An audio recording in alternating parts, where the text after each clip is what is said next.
Assalamualaikum warahmatullahi wabarakatuh. Pada pertemuan ketiga, kita akan membahas tentang perilaku dalam organisasi, sistem pengendalian manajemen.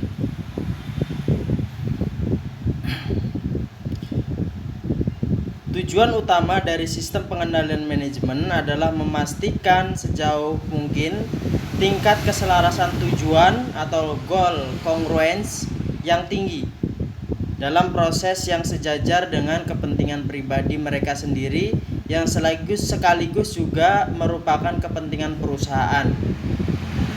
Seperti yang sudah saya jelaskan sebelumnya bahwa organisasi itu memiliki suatu tujuan, di mana dalam organisasi itu terdiri dari individu-individu atau anggota dari organisasi tersebut, di mana setiap anggota atau setiap individu itu memiliki kepentingan pribadi.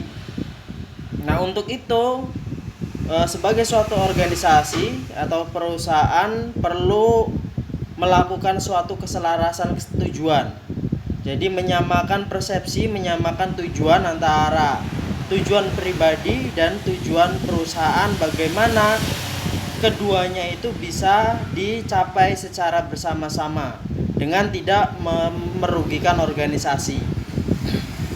Manajemen senior menginginkan agar organisasi itu mencapai tujuan organisasi, tetapi anggota individu organisasi itu memiliki tujuan pribadi masing-masing yang tidak selalu konsisten dengan tujuan organisasi. Nah, dengan demikian, tujuan utama dari sistem pengendalian manajemen adalah memastikan tingkat keselarasan tujuan yang tinggi. Jadi, sistem pengendalian manajemen yang memadai setidaknya tidak akan mendorong individu untuk bertindak melawan kepentingan organisasi. Misalnya, bila sistem menekankan pada pengurangan biaya dan manajer merespon dengan cara mengurangi biaya dalam unitnya dengan cara mengalokasikan jumlah yang lebih besar ke unit lain, maka manajer telah termotivasi tetapi ke arah yang keliru. Nah, sistem pengendalian manajemen dalam hal ini adalah untuk mengantisipasi hal-hal yang demikian, hal-hal yang bisa merugikan kepentingan organisasi. Pengendalian manajemen ada dua pertanyaan penting yang sering diajukan. Yang pertama, tindakan apa yang memotivasi orang untuk bertindak demi kepentingan diri mereka sendiri.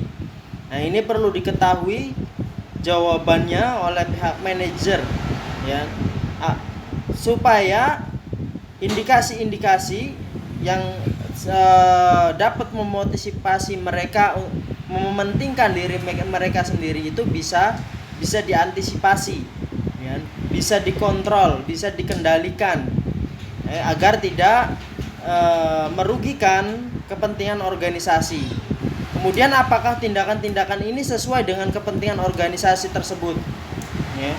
Jadi melihat kesesuaian antara kepentingan individu dengan kepentingan organisasi, ya.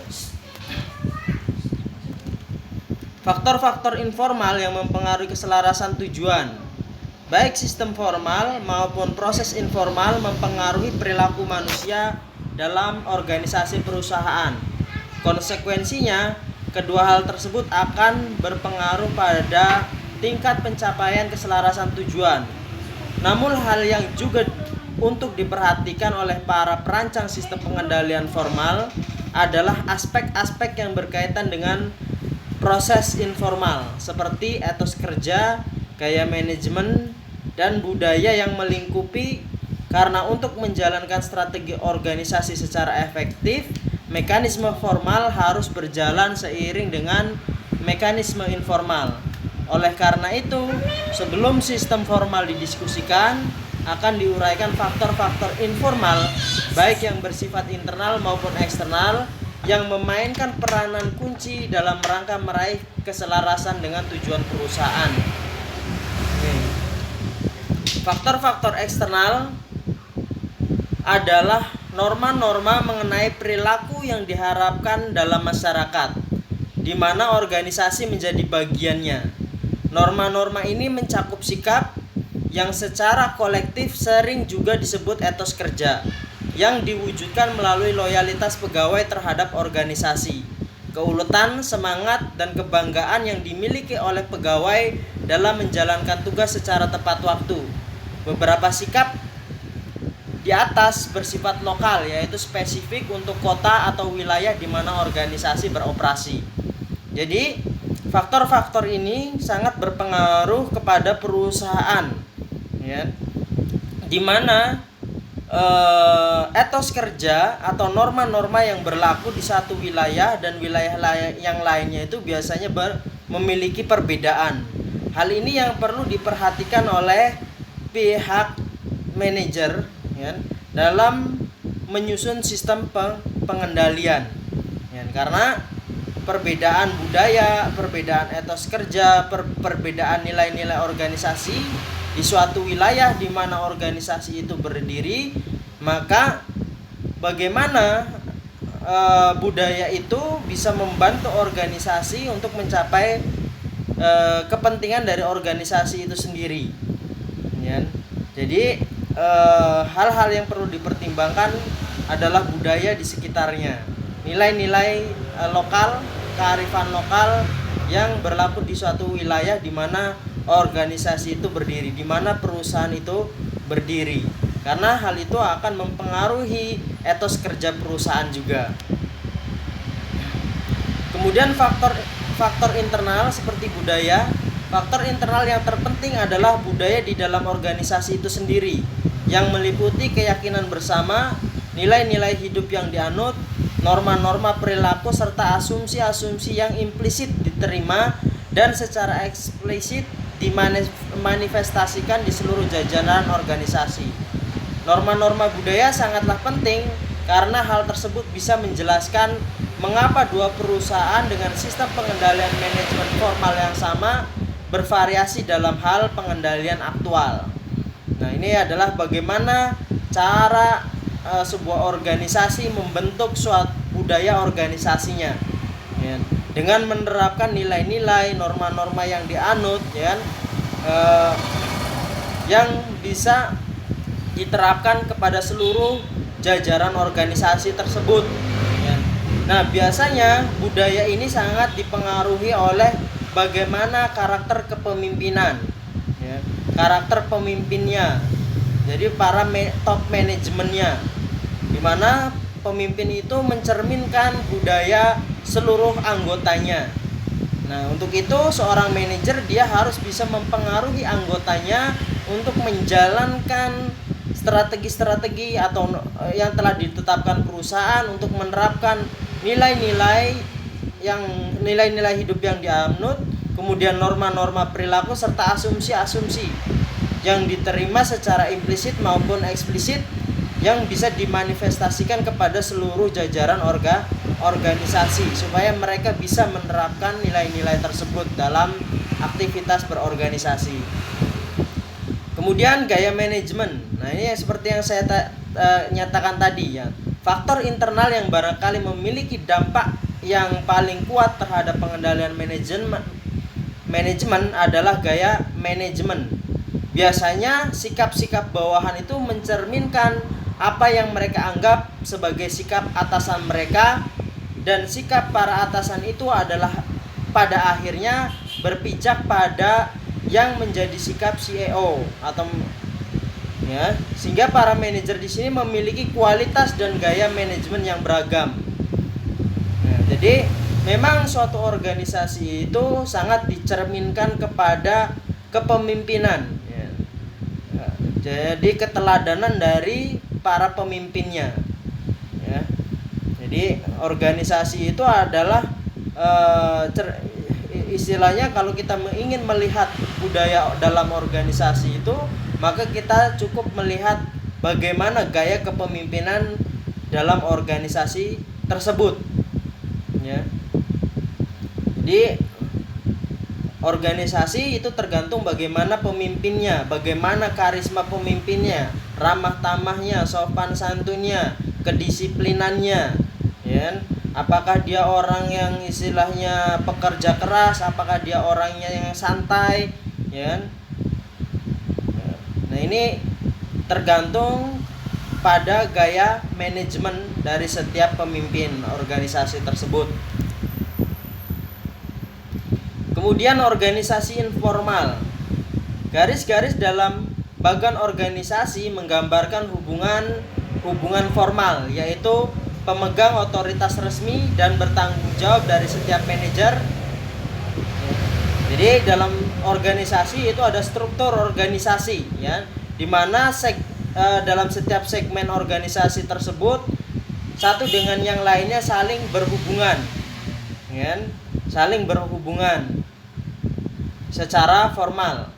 Pemegang otoritas resmi dan bertanggung jawab dari setiap manajer. Namun kenyataan-kenyataan yang ditemui selama berlangsungnya proses pengendalian manajemen tidak bisa dipahami tanpa mengenali arti penting dari hubungan yang menyusun di organisasi yang bersifat informal. Jadi terkadang, ya, dalam suatu organisasi itu, dan dalam suatu struktur organisasi formal itu ada struktur organisasi lain, ya, yang bersifat informal, di mana misalkan dalam suatu departemen manajernya adalah si A, namun ada seringkali, ya kan, anggota dalam suatu departemen tersebut, ya kan, seringkali ketika mereka menemui masalah atau misalkan berkonsultasi meminta tanggapan terkait dengan suatu permasalahan yang mereka sedang hadapi, itu tidak melalui struktur formal yang resmi yang telah ditetapkan oleh organisasi. Seringkali ada penokohan, ya, penokohan dalam suatu departemen tersebut, misalkan tadi, ya kan, manajernya itu si A, ya, tapi karena istilahnya orang-orang yang ada dalam departemen tersebut merasa kurang nyaman, atau misalkan si A-nya itu dianggap tidak enak untuk diajak ngobrol, ya, diajak diskusi terhadap suatu masalah, itu seringkali, ya, orang-orang itu menokohkan orang lain yang pada dasarnya dia bukan termasuk dalam struktur formal tersebut, ya. Jadi ketika ada masalah, misalkan orang-orang anggota yang dalam departemen tersebut, dia justru berdiskusi dengan anggota yang ada dalam grup tersebut yang dianggap dia memiliki keteladanan yang bisa dicontoh, atau bisa dianggap seseorang yang bisa memberikan solusi terhadap masalah yang sedang dia alami dalam departemen tersebut. Jadi tidak langsung kepada melalui struktur formal, tapi ada struktur informal yang terbentuk dalam organisasi tersebut, ya. Jadi seperti itu. Kemudian yang keempat adalah persepsi dan komunikasi. Dalam upaya meraih tujuan organisasi, para manajer operasi harus mengetahui tujuan dan tindakan yang harus diambil untuk mencapainya. Mereka menyerap informasi ini dari berbagai jalur, baik jalur formal seperti anggaran dan dokumen-dokumen resmi lainnya, ataupun jalur informal seperti dari bahan obrolan yang tidak resmi. Nah, ini juga perlu dilakukan, ya.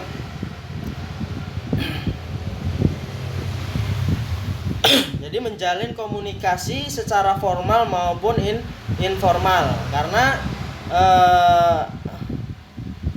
dengan kita melakukan komunikasi secara informal itu akan menjadikan menambah data, ya kan, yang lebih mendalam bagi perusahaan, ya, yang juga ini akan bermanfaat dalam hal untuk melaksanakan operasional perusahaan tersebut untuk mencapai suatu tujuan organisasi tersebut, ya. Pesan-pesan yang diserap dari berbagai sumber ini bisa jadi bertentangan, ya, antara dokumen yang ada di anggaran dengan istilahnya data-data informal yang didapatkan dari bahan-bahan obrolan yang tidak resmi. ya. Sebagai contoh misalkan terkait dengan kepuasan pelanggan, ya. Kepuasan pelanggan, ya, kita bisa secara formalnya dengan memberikan dokumen atau form kepada pelanggan untuk mengisi suatu kuesioner terkait dengan kepuasannya. Nah, tapi seringkali, ya kan, dokumen-dokumen tersebut tidak mencerminkan secara menyeluruh, ya kan, secara utuh. Sehingga kita bisa melengkapi informasi-informasi tadi dengan cara melalui bahan-bahan yang informal, ya kan, seperti obrolan-obrolan. Ketika misalkan mengirim barang, ya kan, ditanyai kepada pelanggan bagaimana kualitas produknya, memuaskan atau tidak, bagaimana sistem pelayanannya, memuaskan atau tidak, ya kan, bagaimana pengiriman barangnya, ya kan, lancar atau tidak, ya kan. Nah, ini bisa didapatkan melalui obrolan-obrolan yang tidak resmi, jalur-jalur informal, ya. Untuk tadi, ya kan,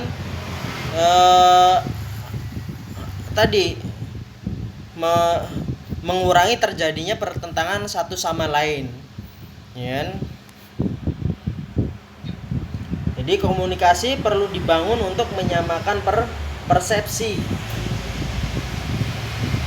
Pengaruh besar lainnya, ini sistem pengendalian formal. Pengaruh besar lainnya adalah sistem yang bersifat formal.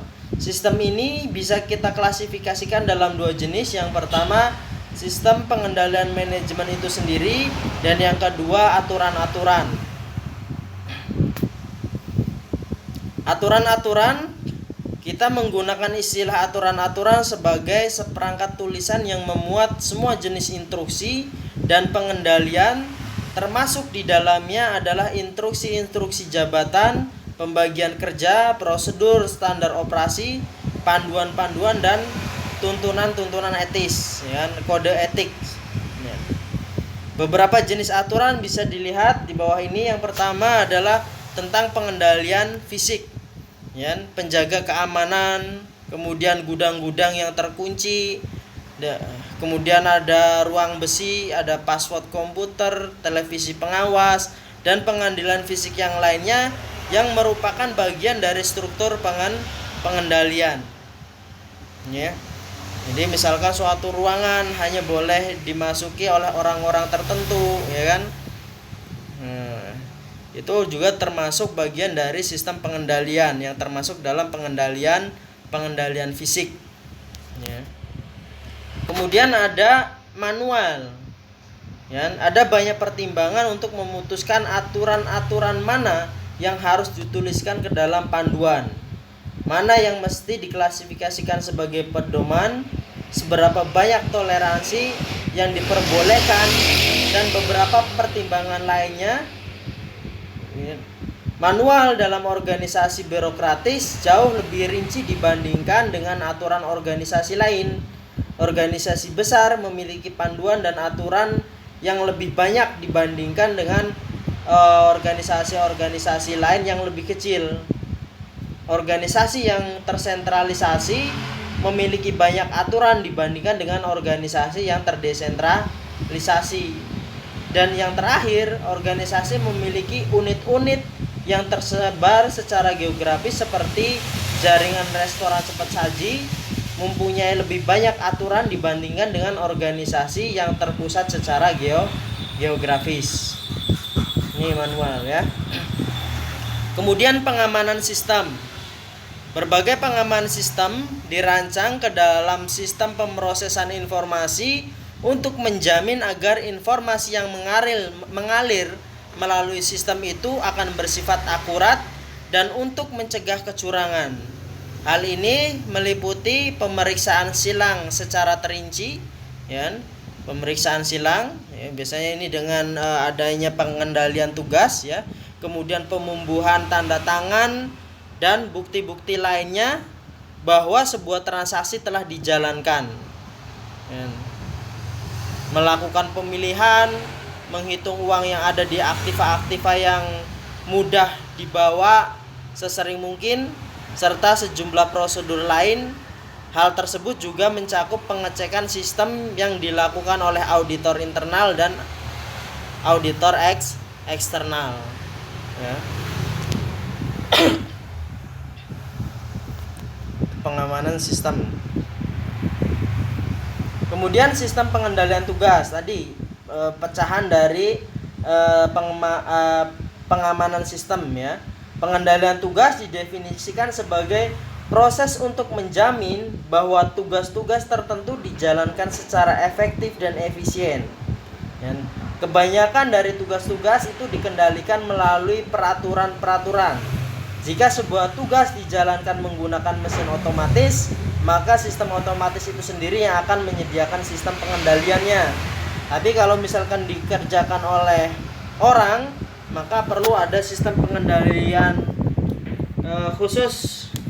Ya, seperti tadi ya, tanda tangan, proses pembelian barang harus melalui prosedur yang telah ditetapkan ya, tidak melalui satu pintu tapi melalui beberapa pintu ya. Ada sistem otorisasi, sistem pengecekan. Nah, ini untuk memastikan kekayaan organisasi tidak hilang. Kemudian proses kendali secara formal. Suatu perencanaan strategis akan melaksanakan tujuan dan strategi organisasi. Seluruh informasi yang tersedia dipergunakan untuk membuat perencanaan ini. Perencanaan strategis tersebut kemudian dikonversi menjadi anggaran tahunan yang fokus pada pendapatan dan belanja yang direncanakan untuk masing-masing pusat tanggung jawab. Nah, pusat tanggung jawab ini juga dituntun oleh aturan-aturan dan informasi formal lainnya. Pusat tanggung jawab menjalankan operasi-operasi yang ditugaskan dan hasilnya kemudian dinilai, ya, dinilai kinerjanya dan dilaporkan. Hasil-hasil aktual kemudian dibandingkan dengan anggaran untuk menentukan apakah kinerjanya itu memuaskan atau tidak. Kinerjanya, target-targetnya tercapai atau tidak. Dan implementasi operasinya apakah sesuai dengan anggaran atau tidak. Nah, ini ya. Suatu perencanaan strategi akan menjadi dasar untuk melaksanakan tujuan dan strategi organisasi. Kemudian dikonversi menjadi anggaran tahunan yang fokus pada pendapatan dan belanja ya, yang direncanakan untuk masing-masing pusat tanggung jawab. Ya. Nah, pusat tanggung jawab akan menjalankan tugas-tugas tersebut. Ya. Hasilnya kemudian dilaporkan dan dibandingkan dengan target yang tercantum dalam anggaran. Jika memuaskan, umpan balik dalam bentuk penghargaan, tapi jika tidak memuaskan, umpan balik dalam bentuk tindakan korektif di pusat pertanggungjawaban dan peluang dilakukannya revisi rencana. Sementara untuk materi ini saya rasa cukup di sini. Kita lanjutkan dalam pertemuan selanjutnya. Terima kasih atas perhatiannya. Wassalamualaikum warahmatullahi wabarakatuh.